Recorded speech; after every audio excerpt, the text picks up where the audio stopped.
then I'm going to show you, those of you that I brought a collage to this here. But I'll be back.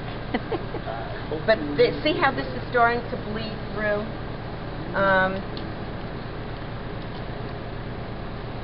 This is so much fun.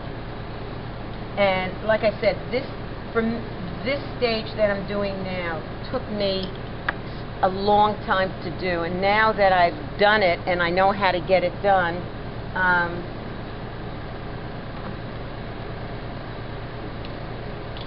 oops. You gotta, it's not ready yet. I want it.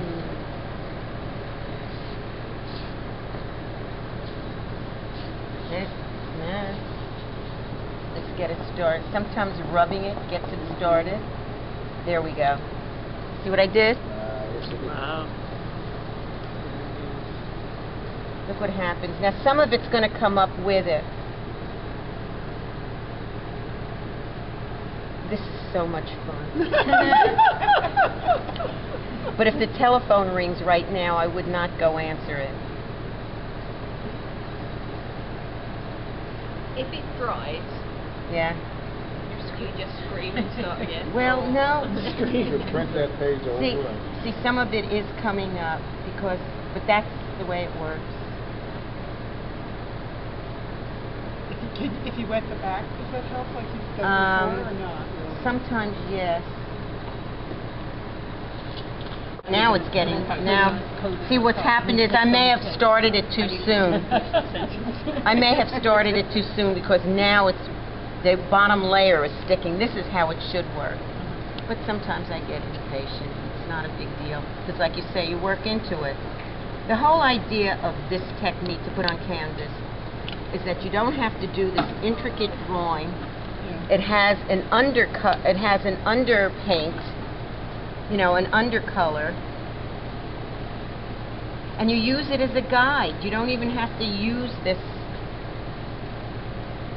Yeah, now, see, that's what it is. I started pulling it up too soon. Isn't this cool? Will you paint on top of this? Yes. I'm using it as an underpaint, and I'm actually changing the composition on some of it because I don't like the way it looks on a larger size. Go ahead. If you put too much medium on here, you do end up, you get a lot of this. So putting the amount I put on was important, not to do a lot. Use the palm of your hand to get, actually most of it. Look at how the grass is defined in this, which I could never do if I was just drawing it out. It's pretty much dry, so I almost can't hurt it.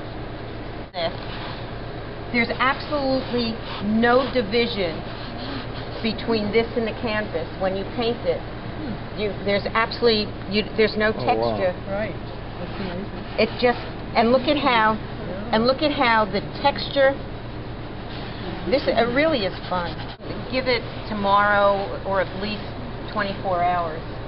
And then when it's totally dried and it adheres to the canvas, then you can sand it. You can sand it down to get any of that paper rough surface off of it, and it's absolutely flat.